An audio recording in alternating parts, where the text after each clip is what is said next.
Chapter 1466, termasuk Kaisar Void dan Coiling Dragon, Kaisar-Kaisar besar Felurium semuanya lebih memilih menyelesaikan masalah yang paling mendesak terlebih dahulu. Orde Angin dan Awan adalah ancaman terbesar. Mereka perlu untuk memotong tumor ini dan mendapatkan urusan mereka sendiri di order sebelum akhirnya menangani Embedded Savages. Meskipun Su Qingshuan sangat berharap agar kakaknya pergi ke barat laut, dia cukup dewasa untuk tahu dia tidak bisa mengganggu dia, kalau tidak yang lain mengejek saudara kandung. Dia menunggu semua Kaisar Agung untuk bubar sebelum cemberut. Kakak yang bau, kamu satu-satunya yang bisa memperbaiki Boundary Steles. Jika kamu tidak pergi, itu pasti akan hancur. Pilvire atau order apapun, itu adalah masalah internal. Bagaimana mereka bisa membandingkan dengan Embedded Savages? Petik 2. Jiang Chen mengangguk. Kamu benar, akan menjadi bencana untuk membiarkan orang-orang liar yang tertanam di wilayah kami. Tapi jangan memandang rendah Ordo. Bahkan, aku bertanya-tanya apakah masalah itu seperti masalah internal seperti yang kamu katakan. Petik 2. Apa maksudmu? Kakaknya berkedip. Mungkinkah ada pengaruh asing yang tersisa di wilayah manusia? Pria muda itu menggelengkan kepalanya. Itu hanya dugaan, jadi dia tidak punya kaki untuk berdiri. Tapi dia tidak bisa disalahkan atas kecurigaan yang mengganggu ini. Ordo telah meningkat terlalu cepat. Agar itu terjadi, 1 atau 2 pembangkit tenaga listrik jauh dari cukup. Banyak ahli yang kuat harus berdiri di belakang faksi. Wilayah manusia membual dari banyak pembudidaya, tetapi hanya ada begitu banyak penguasa puncak, masing-masing dikenal dan diperhitungkan. Jika Ordo adalah pasukan lokal, lalu dari mana para ahli itu berasal? Qingshuan, Ordo mungkin juga memiliki masalah dengan barat laut, jadi aku harus menyimpulkan pertemuan ini sebelum menuju ke sana. Sebelum itu, aku hanya bisa meminta Moon God Sek untuk memegang kuat. Petik 2. Itu adalah keputusan yang sulit untuk dicapai, tetapi Ordo harus dicabut untuk keselamatan seluruh wilayah.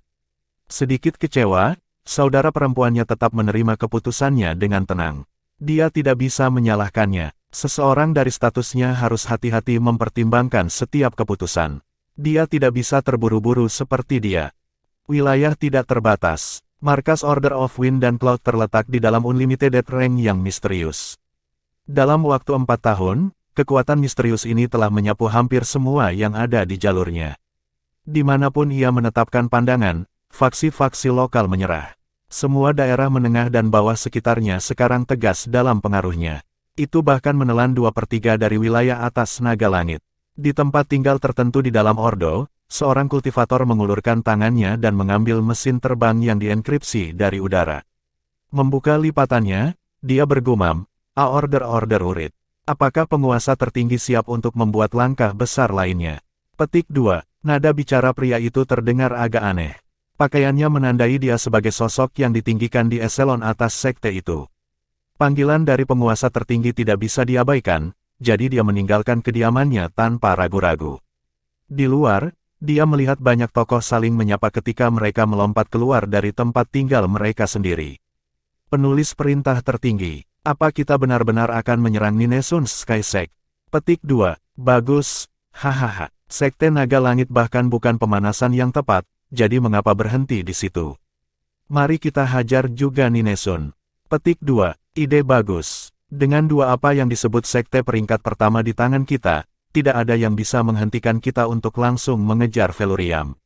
Petik 2. Felurium, Tuhan kita yang tertinggi memiliki pandangan yang jauh lebih jauh. Kami akan menyatukan domain manusia dan menghadapi seluruh benua. Petik 2. Baiklah, selamatkan air liurmu, kami tidak bisa membuat raja tertinggi menunggu. Orang-orang yang tampaknya penting ini terbang menuju aula utama.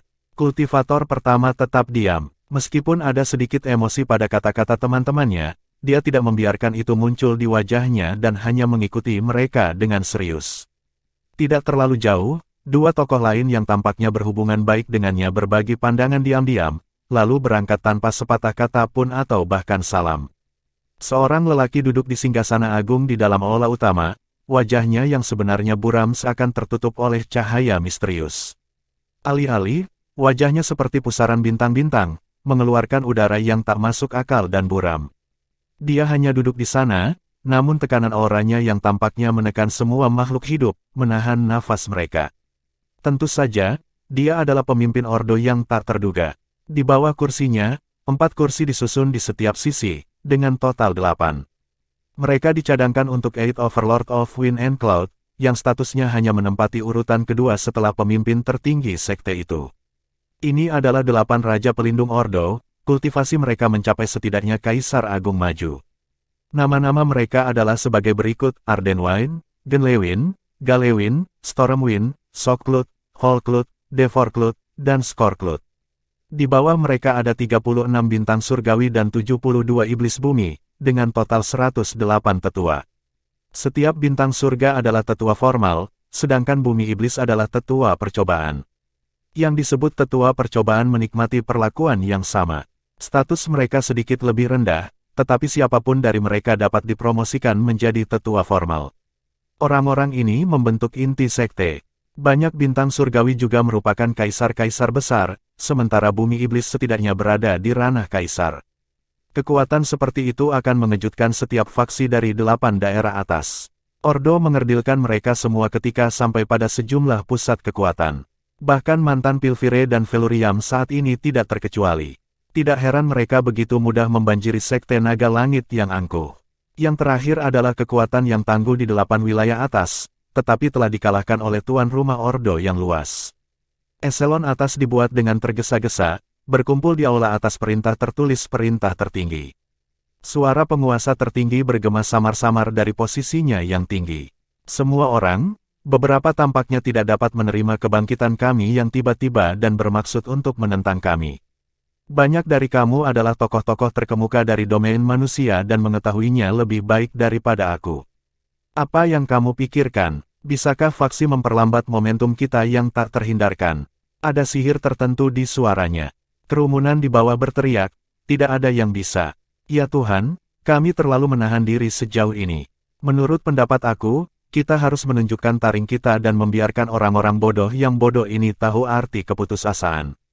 Petik 2. Aku setuju. Istana Sungai Empyrean dan kuil Sublime Court tidak lain adalah anjing Pilfire. Beraninya mereka mengudara sekarang. Bagaimana Pilfire yang sangat kecil dibandingkan dengan kita?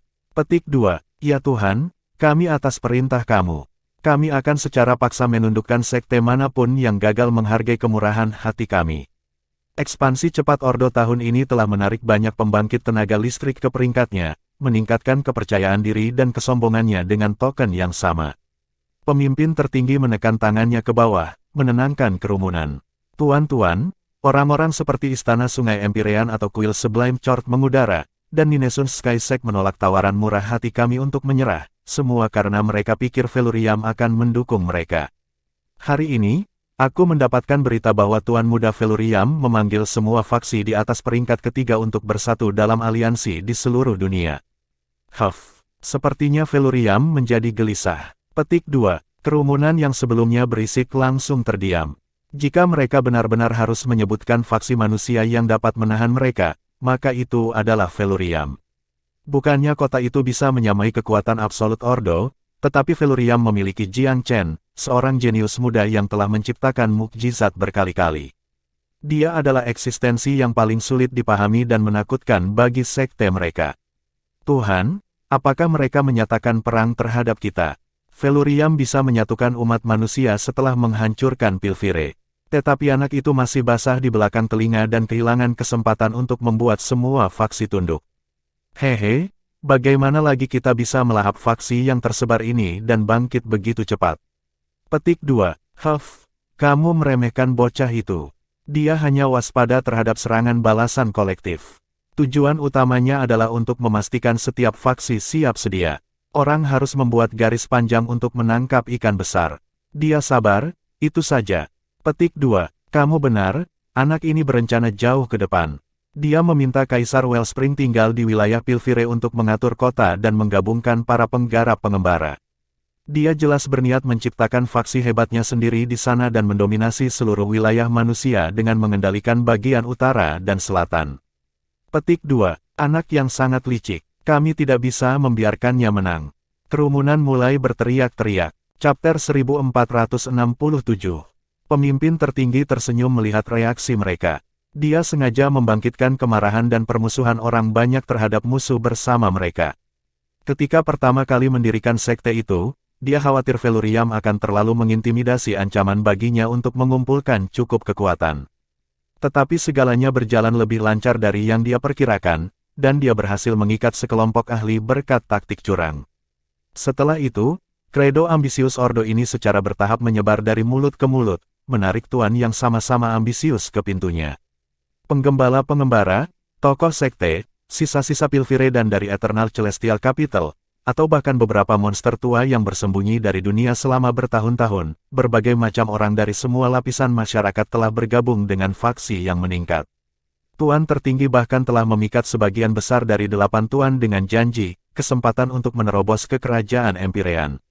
Tidak ada kaisar agung yang bisa menahan godaan seperti itu. Bahkan para pembudidaya pengembara paling terkenal seperti Sabledip dan Everviolet dari ke-6 Titans telah menyerah pada panggilan Sirene dan bergabung dengan Ordo.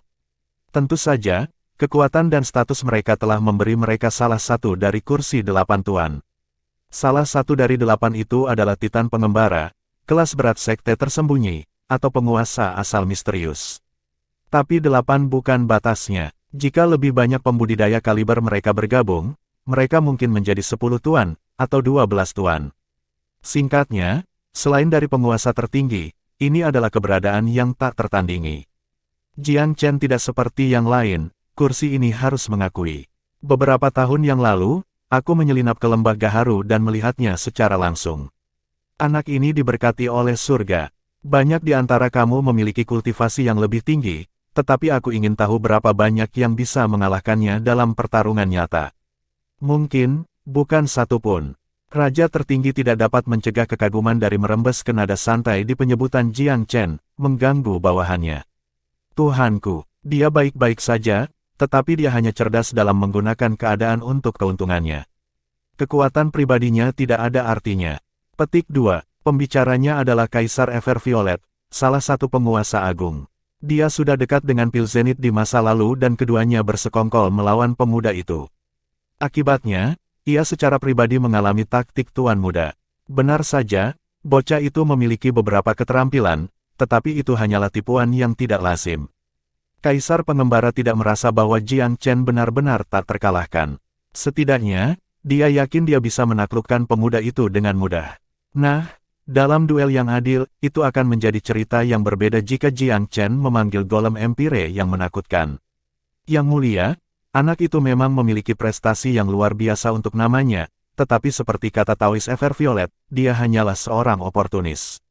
Dia pertama kali meminjam kekuatan Kaisar Pivau, lalu Kaisar Mata Air, Kaisar Peerless, dan lainnya, dan sekarang, dia memiliki golem. Petik 2, aduh, bukankah dia orang yang beruntung? Domain manusia belum pernah melihat pembangkit tenaga listrik Empyre di usia. Bagaimana dia? Tetapi keberhasilan anak itu semua karena keberuntungan belaka. Tidak ada yang luar biasa tentang kemampuannya sama sekali. Benar, pil Penetrane atau pil supremasi Kaisar adalah landmark dalam pil Dao, tetapi di dunia kultivasi, kekuatan bela diri adalah cara terpenting untuk mendapatkan pengakuan. Kemenangan Jiang Chen seharusnya memungkinkan dia menyatukan umat manusia sejak dulu.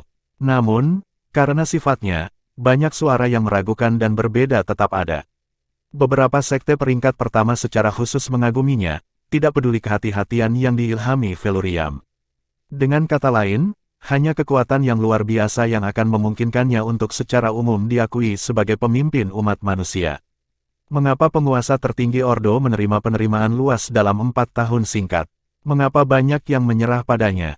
Karena di depannya, kaisar-kaisar besar hanyalah badut yang menari di telapak tangannya. Dia menunjukkan kekuatan yang jauh melebihi kekuatan mereka. Kekuatan absolut ini di atas militan sekte menawarkan banyak ahli yang bersemangat cara untuk meredakan ambisi mereka. Kekuatan mengalahkan segalanya. Siapa penguasa tertinggi? Dari mana asalnya? Kekuatan apa yang ada di belakangnya? Tidak ada yang penting. Satu-satunya hal yang dilakukan adalah bahwa ia adalah seorang penguasa Empyrean, berdiri jauh di atas para kaisar besar. Tuan tertinggi tersenyum samar. Tuan-tuan, kamu tampaknya bias terhadap Jiang Chen. Dia memang musuh kita, tetapi untuk alasan itu, kita harus tetap adil dan jernih. Kesombongan buta hanya akan membahayakan kita. Sejujurnya, dia satu-satunya yang aku agak waspada dalam domain manusia. Adapun yang lain, dia tidak melanjutkan, tetapi implikasinya jelas. Tidak ada orang lain yang layak disebut Tuhan Yang Maha Esa, karena kamu sangat menghargainya, mengapa kamu tidak langsung menuju ke Gunung Suci Pifau, menekan anak itu dengan kekuatanmu yang tiada taraf, dan memaksanya untuk menyerah? Betul, begitu kita memotong kepala ular, siapa lagi yang ada di seluruh wilayah yang bisa menentang kita? Petik 2. Tuhan Yang Mulia, bukankah dia menyerukan aliansi besar? Kita harus kembali ke venue. Kamu dapat menangkap anak itu dan menggantikannya di kepala. Saran ini disambut dengan dukungan luas. Senyum tipis muncul di wajah tanpa ekspresi sang raja tertinggi. Bukan ide yang buruk, tapi sedikit prematur. Pertama-tama, Feluriam adalah tanah warisan kuno. Mereka memiliki kartu tersembunyi yang bahkan tidak dapat kamu bayangkan.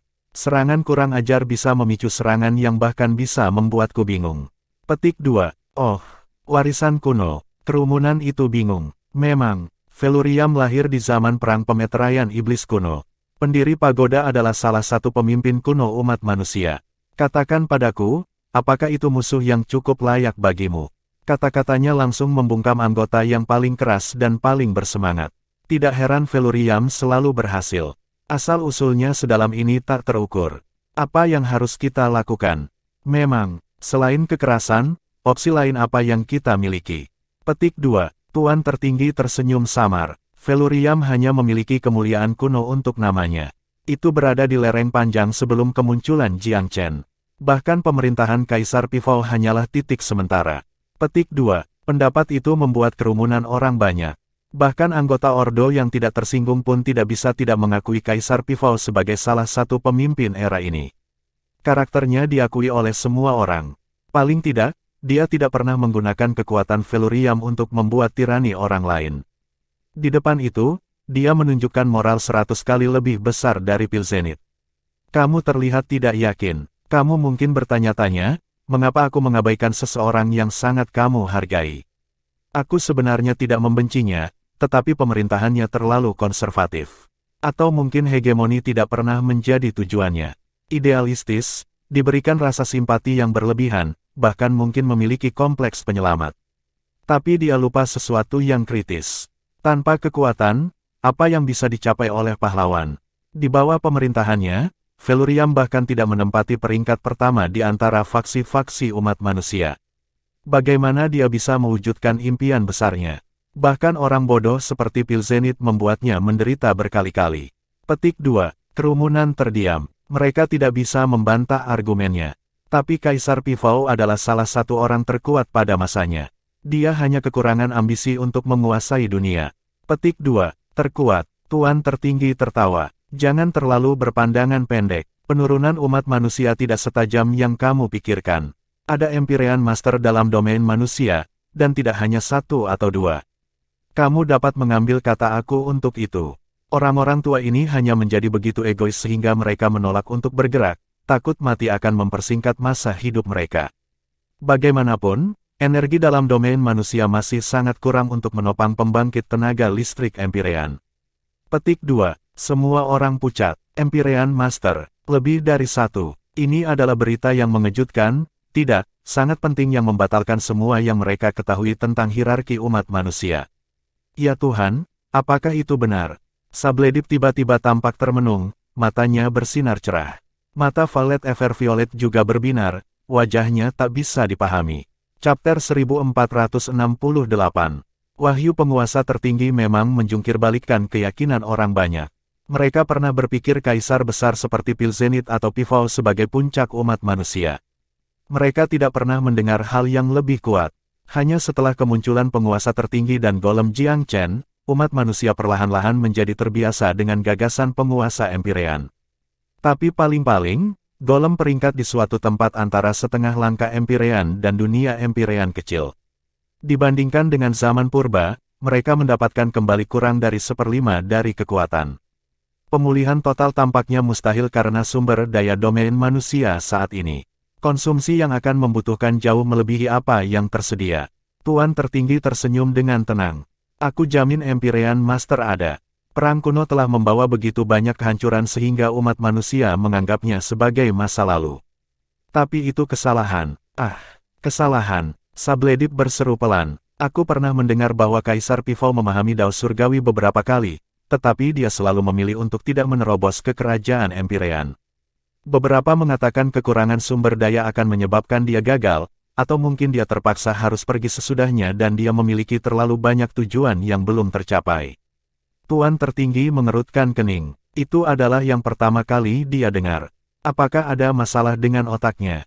Adalah dosa jika menolak hadiah dari surga. Petik 2. Memang, menolak surga adalah resep pasti untuk bencana di masa depan. Kasusnya klasik. Mengapa lagi faksinya sendiri, Kaisar Sura, akan bergandengan tangan dengan Kaisar Pilzenit dalam menyebabkan kejatuhannya? Seorang kaisar hebat yang akrab dengan kaum klasik bertanya. Menolak surga secara alami akan membuat mereka marah dan melakukan pembalasan. Pemimpin tertinggi melambaikan tangannya. Tidak penting. Dalam hal apapun, kamu dapat mengabaikan orang-orang Feluriam tetapi tidak kota itu sendiri. Bahkan Pilvire tidak dapat dibandingkan dengan warisan kuno. 3 pagoda khususnya adalah misteri kuno. Petik 2. Pagoda Feluriam. Semua orang menatapnya dengan bingung. Dia terkekeh. Jangan lihat aku. Kamu tahu sebanyak aku ketika datang ke Feluriam. Tetapi penelitian aku ke era kuno mengatakan bahwa mereka harus menyembunyikan banyak rahasia. Jika Jiang Chen memperoleh warisan pagoda, bahkan aku akan mewaspadai dia. Petik 2. Tidak ada yang tahu dari mana raja tertinggi berasal, tetapi pengetahuannya jauh melampaui penduduk setempat. Dia tahu banyak kejadian seperti punggung tangannya, terutama yang menyangkut barang antik. Banyak hal yang dia bicarakan merupakan wahyu yang mengejutkan bagi orang lain. Ya Tuhan, apa langkah kita selanjutnya? Peringatannya adalah seember air dingin di semangat orang banyak. Mereka akhirnya mengerti mengapa dia begitu berhati-hati terhadap seorang pria muda belaka yang bertanggung jawab atas Feluriam ketika dia memandang rendah banyak sekte. Yang mulia, memang benar Feluriam kuat, tetapi Jiang Chen hanya seorang pemuda ketika semua dikatakan dan dilakukan. Kita harus menggunakan masa mudanya untuk keuntungan kita. Petik 2. Sepakat. Masa mudanya merusak prestise. Dia harus bekerja 10 kali lebih keras untuk diakui. Petik 2. Set. Diamlah. Tunggu keputusan penguasa tertinggi. Petik 2. Kanan. Tidak peduli sekuat apapun, Feluriam bukan apa-apa bagi Tuhan kita yang tertinggi. Petik 2. Bawahan mereka terkekeh sebelum berbalik kubur. Akan menjadi pukulan besar bagi kita jika Feluriam menyelesaikan aliansi besarnya. Sekte kami sedang naik daun, momentum kami untuk naik. Kami tidak dapat membiarkan mereka menghalangi rencana ekspansi kami. Hanya ada satu alasan mengapa banyak faksi menolak mengakui kami. Mereka khawatir kita tidak bisa bersaing dengan Feluriam. Kamu bisa mengatakan mereka tidak optimis tentang prospek kami. Tentu saja, mungkin mereka berpikir tidak ada yang bisa menentang Jiang Chen atau Feluriam. Tapi benarkah begitu? Dia tertawa, suaranya santai namun aneh. Hadiri aku, kirim ultimatum ke klan Naga Langit. Mereka punya waktu 1 hari untuk menyerah, atau kita akan membasmi sekte mereka dari benua dan memusnahkan mereka semua. Petik 2. Itu adalah perintah yang mendominasi. Seorang sekte biasa tidak akan pernah berani menggunakan nada seperti itu terhadap raksasa seperti sekte Naga Langit. Penguasa tertinggi Ordo itu mungkin satu-satunya di seluruh domain manusia. Kesuraman memerintah di sekte Naga Langit, seolah-olah akhir zaman telah tiba. Pukulan mematikan yang dideritanya telah membuat setiap anggota gelisah. Di sekte lain, tikus pasti sudah meninggalkan kapal yang tenggelam. Siapa yang berani tinggal di belakang? Tapi sekte Naga Langit lebih dari sekte sederhana. Para anggotanya dipersatukan dengan kokoh oleh warisannya, keyakinan yang teguh dan garis keturunan yang sama. Bahkan berkurang dan dialihkan, para muridnya akan berjuang sampai mati. Tidak akan ada desertir. Terlepas dari banyak kekurangannya yang aneh, sekte ini jauh lebih unggul daripada kebanyakan faksi manusia dalam hal itu. Tapi seperti kucing di atap seng panas, semua orang gelisah. Mereka baru saja menerima ultimatum. Menyerah dalam sehari atau dihancurkan. Tampaknya Ordo sudah kehabisan kesabaran. Terlepas dari rumor, Sekt Master Long Zhe belum mati. Tapi dia berada di ujung tambatannya, napas apapun mungkin adalah yang terakhir. Dan Long Baxiang, yang dulu nomor 2, meninggal di Lembah Gaharu. Sekte saat ini tidak memiliki pemimpin. Menyerah. The Heavenly Dragon Sekte terlalu bangga dengan sekte untuk tunduk dengan sukarela kepada faksi yang belum pernah ada yang mendengar tentang 4 tahun yang lalu. Akan lebih buruk daripada kalah dari Feluriam. Setidaknya, Jiang Chen tidak akan mempermalukan mereka. Mungkin kita harus meminta petunjuk kepada sekte. Saran seorang tetua, kita tidak bisa. Hidupnya tergantung pada keseimbangan. Pertama-tama mari kita lihat apakah dia dapat mengatasi titik kritis ini dan menemukan sewa baru untuk kehidupan. Kami tidak bisa mengganggunya, atau kami akhirnya akan menyakitinya. Petik 2. Apa yang harus kita lakukan? Tidak ada orang lain yang bisa membuat keputusan ini. Petik 2. Hanya 1 hari. Orde angin dan awan benar-benar telah melewati batas. Petik 2. Tampaknya mereka cemas setelah Feluriam menyerukan aliansi besar. Itu sebabnya mereka terburu-buru. Bagaimanapun, mereka takut pada Feluriam. Petik 2. Apakah masih ada waktu untuk meminta bantuan Feluriam? Minta bantuan Feluriam. Kerumunan itu menjadi hening canggung. Kapan sekte mereka jatuh begitu rendah untuk mencari bantuan dari sebuah faksi sehingga mereka tidak bisa saling berhadapan? Mereka tidak memberi Feluriam wajah bahkan ketika pada ketinggian yang terakhir. Kedua belah pihak berselisih, atau bahkan bermusuhan satu sama lain. Bukankah akan menamparkan wajah untuk meminta bantuan mereka sekarang? Lebih penting lagi, akankah Feluriam setuju? Sekte mereka telah menjadi bagian dari aliansi utara. Jiang Chen tidak menekan mereka setelah perang, tetapi memintanya untuk membalas permusuhan dengan penyelamatan tampaknya perintah yang terlalu tinggi. Peluangnya tipis, tidak peduli seberapa memikat ide itu. Bagaimanapun, mereka terlalu kekurangan waktu. Ordo mengetuk pintu mereka, sementara Feluriam berada jauh. Seseorang tiba-tiba mendongak dari diskusi yang hidup, rasa malu menerpa mata mereka saat mereka mengarahkan pandangan mereka ke kiri. Sesosok berjalan keluar dari sudut. Sektmaster, mengapa kamu ada di sini? Memang, sosok yang dimaksud adalah Longze. Dia masih pucat, tetapi kulitnya jauh lebih baik untuk seseorang yang sebelumnya berada di ambang kematian. Kekuatan hidupnya tampaknya akan kembali. Kerumunan berseri-seri dengan gembira. Kerangkanya yang kokoh berdiri seperti gunung. Bahkan penuh dengan luka, ia memancarkan aura yang menginspirasi ketakutan dan kekaguman pada bawahannya. Apa yang kamu bicarakan? Tanyanya dengan tenang. Bagaimana mereka berani menyembunyikan sesuatu? Mereka buru-buru memberitahu dia tentang ultimatum. Kemarahan muncul di mata Longze. Pengganggu tercela. Mereka menginginkan penyerahan kita. Petik 2. Sektmaster, jangan marah. Kesehatan kamu yang diutamakan. Petik 2. Betul, ada harapan selama kami memiliki kamu bersama kami, Sektmaster. Petik 2. Longze sangat dihormati oleh eksekutif seniornya. Tidak ada yang akan menyebutnya lemah karena kalah melawan Ordo. Musuh terlalu kuat. Tidak peduli seberapa kuat sekte itu, dia tidak bisa mengalahkan 4 kaisar besar sendirian. Bagaimana Ordo dapat memiliki begitu banyak kaisar agung? Selain itu, jajarannya bengkak bahkan ketika mereka berbicara. Itu adalah bagian yang paling menakutkan. Mantra sihir apa yang diberikan Ordo pada para pembudidaya ini untuk membuat mereka begitu bersemangat untuk bergabung? Chapter 1469. Kehadiran sekte itu agak meredakan kecemasan penonton. Untuk bertarung atau menyerah, semuanya sekarang ada di tangannya. Panjang Ze menghela nafas lembut. Semuanya, kita semua menyaksikan kekuatan mereka. Kami bukan pengecut, tetapi situasinya terlalu mengerikan untuk diatasi. Petik 2. Kata-katanya memenuhi kerumunan dengan kesedihan. Apakah sekte itu memutuskan untuk menyerah? Mungkin itu satu-satunya kesempatan mereka untuk bertahan hidup, tetapi prospek itu membuat mereka marah dan jijik. Sekte Naga Langit menyerah. Seperti wabah, berita langsung menyebar ke seluruh wilayah manusia. Sekte Naga Surgawi yang terlalu sombong dan despotik telah dikalahkan hingga tunduk. Jiang Chen juga tetap diam untuk waktu yang lama ketika dia menerima berita itu. Melihat ekspresinya yang gelap, Coiling Dragon mendesak, "Tuan muda, jangan kecewa. Kami tidak berharap banyak dari yang disebut sekte peringkat pertama." Petik 2. Jiang Chen tidak menaruh banyak harapan di sekte Naga Langit. Sejujurnya, ada sedikit cinta yang hilang di antara mereka, dan beberapa permusuhan. Tapi penyerahan tiba-tiba mengisinya dengan kekecewaan pada faksi manusia. Kesedihan yang tak bisa dijelaskan menggenang di dadanya. Untuk apa dia berusaha keras? Untuk melindungi umat manusia, dia tidak pernah diberikan aspirasi besar seperti itu. Jika bukan karena desakan Kaisar Pifau, dia bahkan tidak akan mengambil beban berat ini. Namun dia dengan sungguh-sungguh melakukan yang terbaik sejak itu, bergegas ke sana-sini, merencanakan hari esok yang tidak pasti. Apa yang dia dapatkan sebagai gantinya?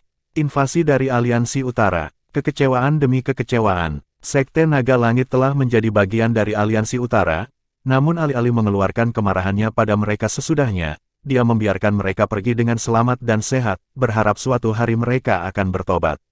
Tapi seperti pengecut, mereka menyerah pada pemula. Apakah mereka mengikuti jejak Pilvire? Sungguh ironis. Sekte Naga Langit terkenal karena kebanggaannya yang teguh. Namun, ketika dorongan datang untuk mendorong, mereka meletakkan senjata mereka alih-alih berjuang sampai nafas terakhir. Jiang Chen memang sedikit berkecil hati. Naga melingkar, klanmu dan Sekte Naga Langit berbagi nenek moyang naga. Naga adalah suku kuno yang paling bangga. Mereka akan mati daripada menghadapi penghinaan. Katakan padaku, apa pilihanmu? Petik 2. Coiling Dragon tersenyum masam. Tuan muda, itu pertanyaan yang terlalu sulit. Apa yang bisa aku katakan adalah bahwa orang-orang dari klan aku lahir dari Velurium dan akan mati sebagai hantu Velurium. Kami tidak akan pernah menyerah. Ini aku bersumpah. Petik 2. Jiang Chen mengangguk. Sayang sekali ada sedikit orang seperti kamu. Bahkan di kota kami, tidak semua orang seperti yang ditentukan. Petik 2. Coiling Dragon menghela nafas. Aku tidak tahu itu. Begitulah keadaan umat manusia saat ini. Banyak kepercayaan dan keyakinan kuno telah hilang. Tidak seperti leluhur mereka, faksi tidak bisa lagi menghadapi kematian dengan keberanian dan ketenangan hati. Untungnya, hanya Coiling Dragon dan Void yang saat ini hadir di samping Jiang Chen. Void menghibur, Tuan muda, jangan merasa sedih. Ordo hanya mencoba untuk mengintimidasi kita di hadapan majelis besar. Petik 2. Jiang Chen mengangguk. Kamu benar. Katakan pada semua orang untuk tetap waspada.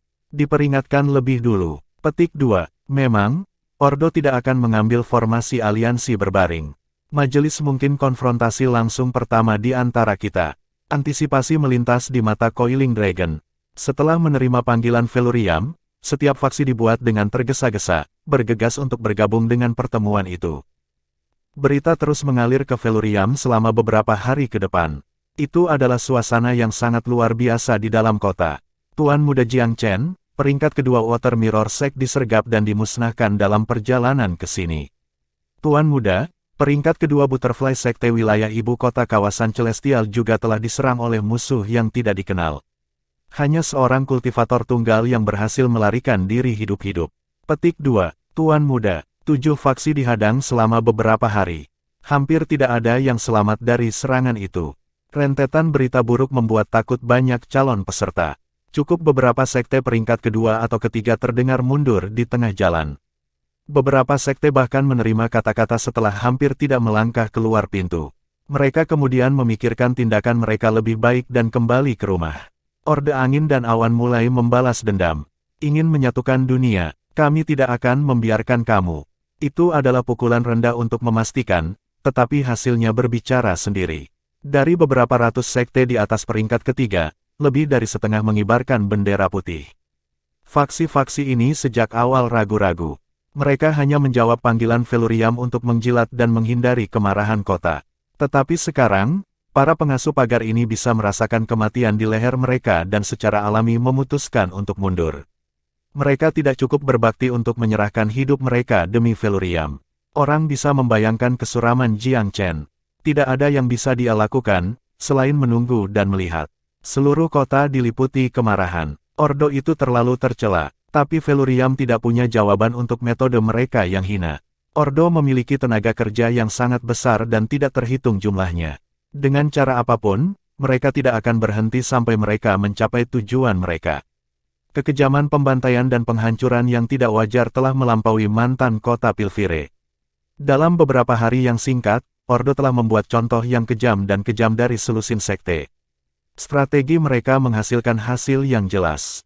Setengah bulan kemudian, hanya 1/5 dari faksi yang berhasil mencapai Velurium. Majelis telah kehilangan banyak kilau. Untungnya, semua sekte peringkat pertama telah tiba. Modal surgawi abadi telah dihancurkan dan Sekte Naga Langit telah menyerah, tetapi tidak ada orang lain yang hilang. Tangannya penuh dengan gurun barat laut, Sekte Dewa Bulan telah mengirim perwakilan. Ini memungkinkan majelis untuk tetap mempertahankan martabat terakhirnya. Namun Order of Wind and Cloud segera mengeluarkan pernyataan. Setiap faksi yang berpartisipasi dalam majelis adalah musuh, di baris berikutnya untuk menderita kemarahan Ordo. Itu ancaman telanjang. Tuan Muda, kita tidak bisa membiarkan mereka merajalela seperti ini. Semua orang gelisah. Petik 2. Memang, Ordo sudah membuktikan kekejamannya. Ditambah dengan penyerahan Sekte Naga Langit, seluruh wilayah manusia sekarang takut pada mereka. Petik 2. Jiang Chen menghancurkan otaknya selama berhari-hari. Hadiri aku. Coiling Dragon, beritahu Ordo bahwa Tuan Muda ini sedang menunggu mereka di pertemuan besar di Feluriam. Alih-alih trik murah di belakang kami, mari kita bertarung jika berani. Penanam sejati melangkah maju dan bertarung di siang hari bolong. Pembunuhan celaka dalam gelap tidak akan membuat mereka dihormati.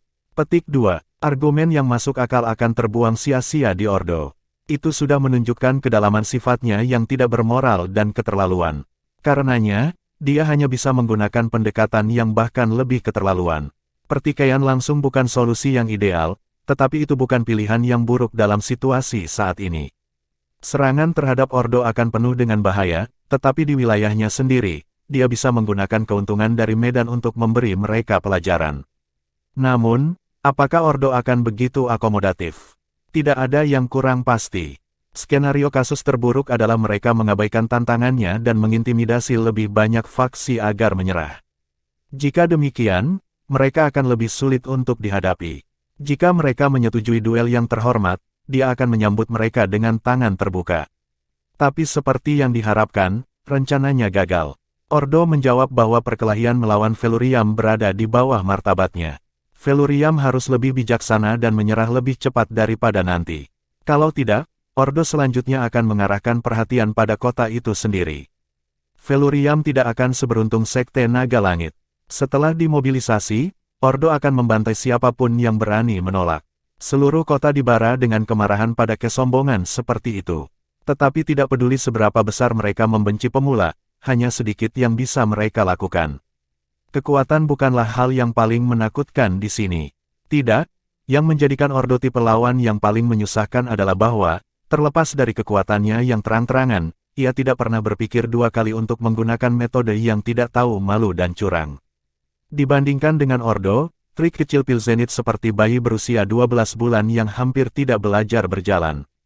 Keheningan maut turun ke atas Feluriam, jeda sebelum badai. Memikirkan faksi yang muncul hanya 4 tahun lalu akan mendapatkan momentum yang cukup untuk mendukung Feluriam ke sudut seperti itu.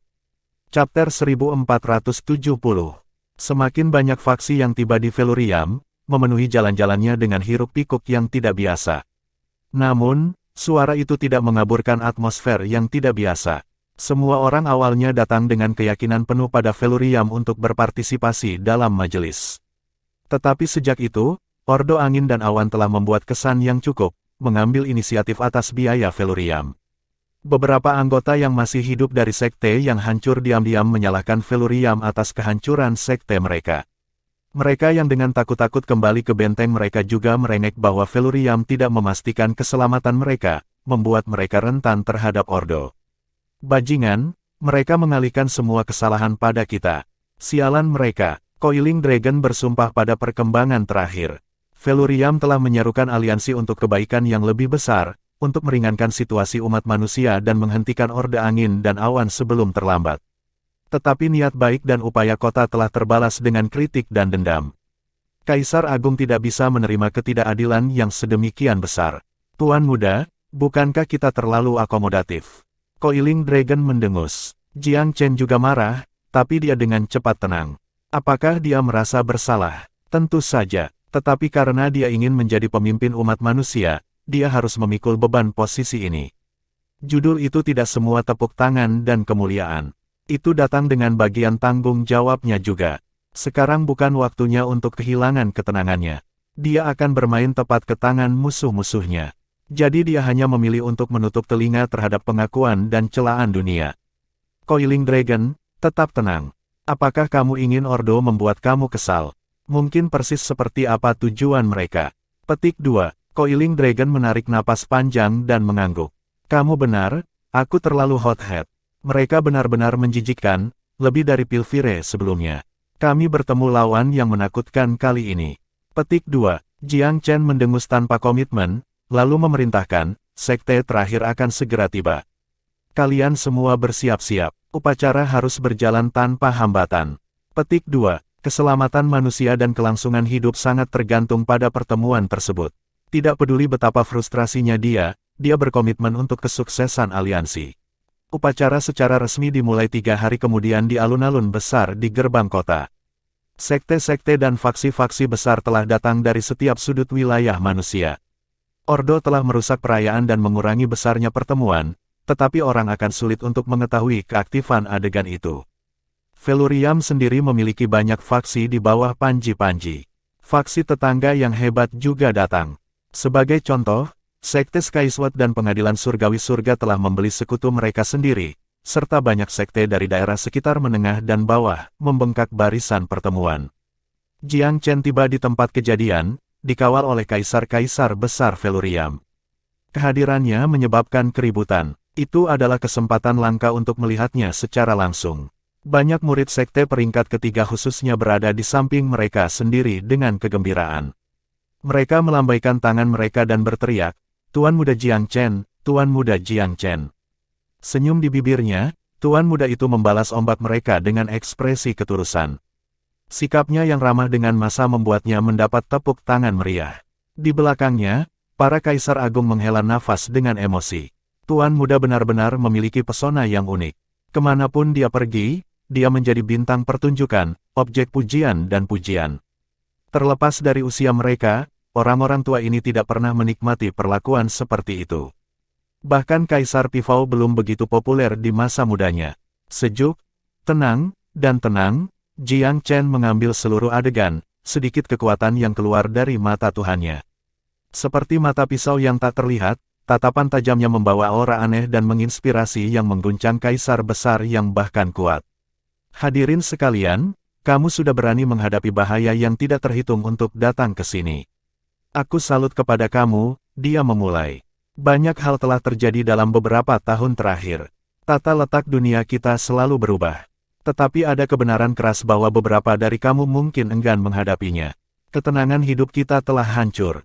Kedamaian, keamanan, itu adalah hal-hal di masa lalu. Bersedia atau tidak, hadir hari ini atau tidak, sungai sejarah akan membuat semua orang bangun.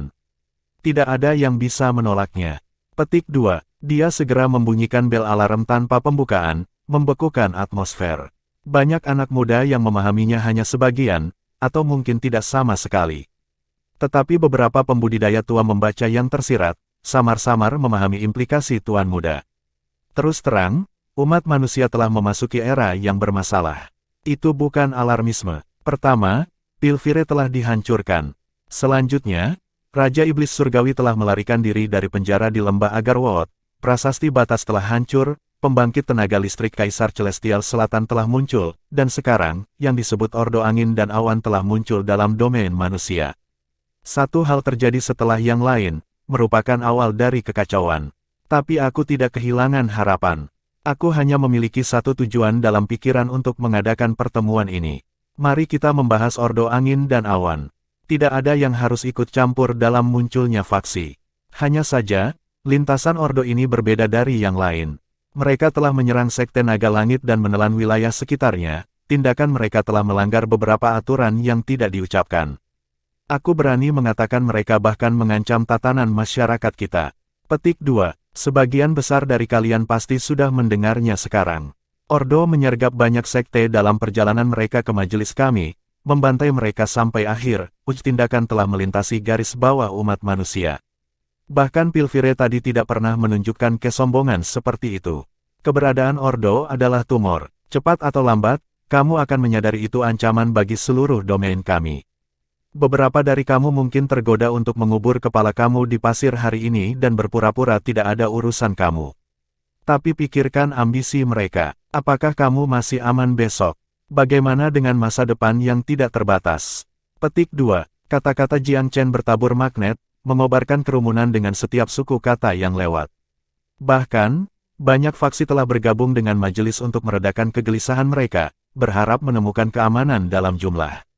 Mengenai ketidakberuntungan faksi-faksi yang terhalang, mereka tidak bisa menyalahkan Feluriam karena kekejaman Ordo.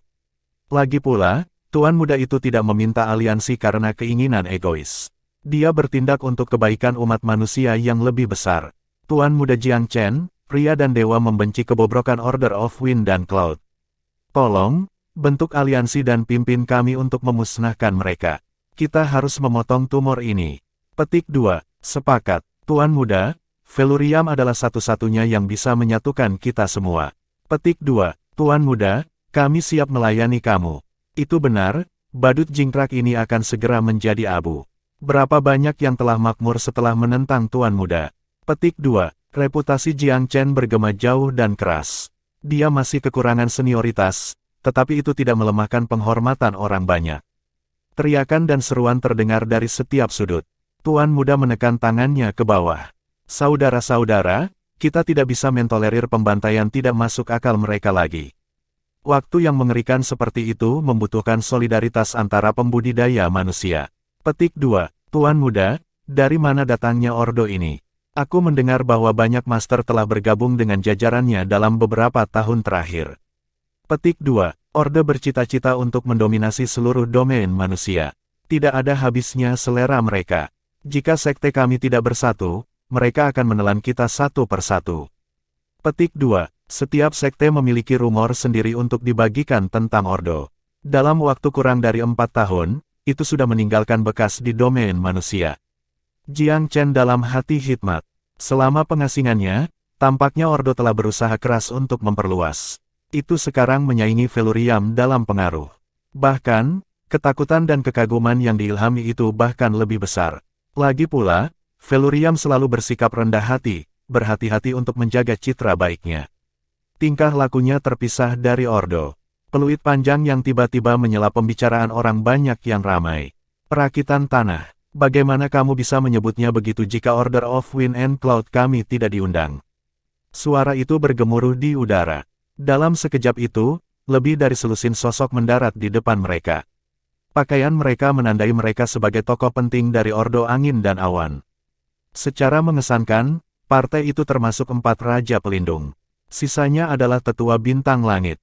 Lebih dari selusin total telah datang, tidak ada dari mereka yang lebih rendah dari Kaisar Agung. Mereka tampak semakin mengancam akan kedatangan mereka yang tiba-tiba.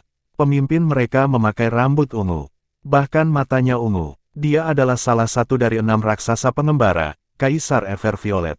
Di antara 6, dia berada di peringkat kedua terburuk. Setelah bergabung dengan Ordo, ia dilantik sebagai salah satu dari 8 raja pelindung. Dia memerintah tuan rumah Ordo yang luas, hanya menjawab kepada penguasa tertinggi. Tawanya yang riuh menunjukkan kepercayaan diri dan semangatnya yang tinggi. Haha, tuan muda, apakah kamu ingat aku?